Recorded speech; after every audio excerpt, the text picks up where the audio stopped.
You're listening to Soap Dirt, the latest in television entertainment news. Hey, Days of Our Lives fans, I've got your early edition spoilers for Monday, September 16th through Friday, September 20th. Fiona Cook is confessing and Stefan DiMera is getting some payback. It's Melinda from Soap Dirt.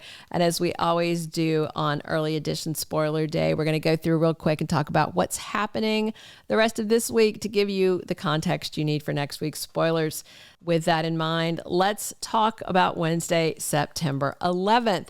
So Chad DiMera is very optimistic about Abigail getting her memories back. And the reason is that she does seem to recover something, but it looks like he might be getting played by this Marin Green girl.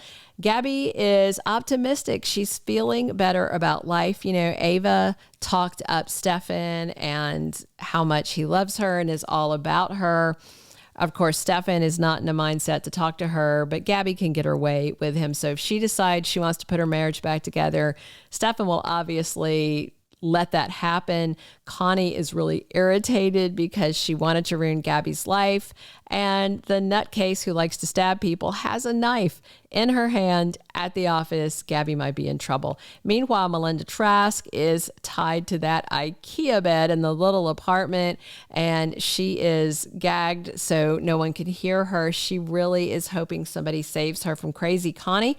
Jada is there in the apartment, but may leave before she finds her. So Rafe finally wakes up on Wednesday. He's conscious, he's aware. Looks like Paulina yelling at him to wake up did the trick, because he did. And very soon we are going to have Gabi running over there, thrilled that her brother is out of his coma.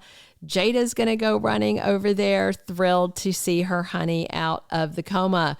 And then once they have that whole "I'm so glad you're alive" thing, the questions are going to start. Do you know who did this to you?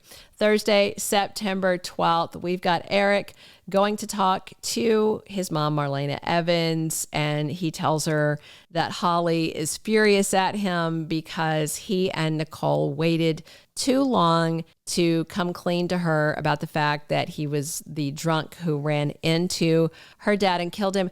And it wasn't just that they lied and didn't say it was Eric. Instead, they created an alternate narrative where Nicole has told Holly for years that the drunk driver that killed her dad also died. Now, I wonder, is Eric going to try to write it off as a metaphor? Like, that was the old me that died that night, you know.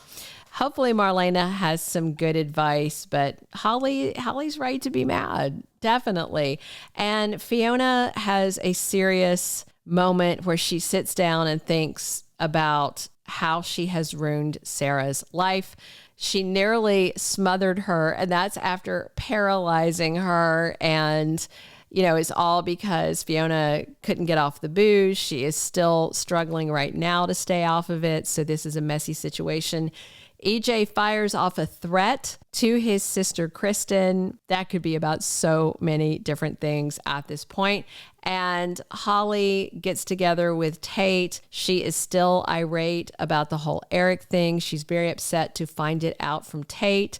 She's also upset that Tate is still defending his dad, Brady, when Holly is seeing the struggle that Sarah is having to even, you know, get into bed from her wheelchair. And Tate thinks she should just calm down. That's not anything you ever tell a woman if you're a guy. Really, no woman. I don't care who tells it to you. Nobody likes to be told to calm down. And when you're told that, obviously, you're not calm. So we should just take that phrase out of our collective vocabulary, because it never helps anything.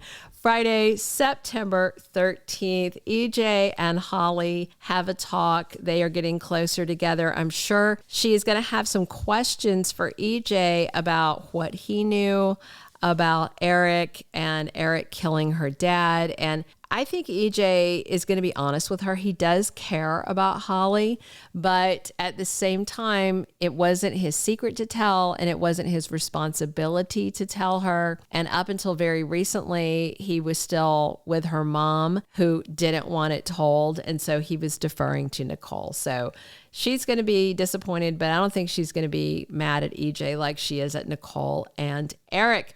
Kristen talks to Brady, who is out of the cop shop. You know, he's going to be back over at Basic Black. She wants him to stop trying to confess, stop trying to go to jail for this.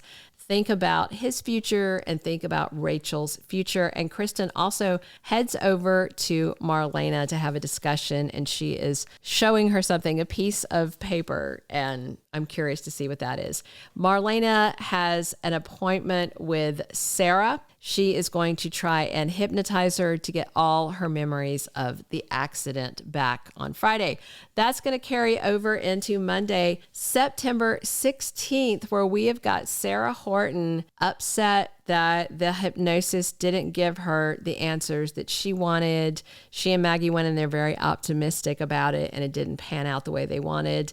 And Fiona tells Xander a shocking secret. Now, this is a confession, but I don't know if it is going to be her confessing to being in the car with Brady, you know, or driving over Sarah, or, you know, we do have this long running rumor that came from my leaker that said that Fiona is seriously ill. So it's going to be a big secret, whatever it is. Tuesday, September 17th, Stefan DiMera is looking for a little payback, and I believe it is on his big brother, EJ.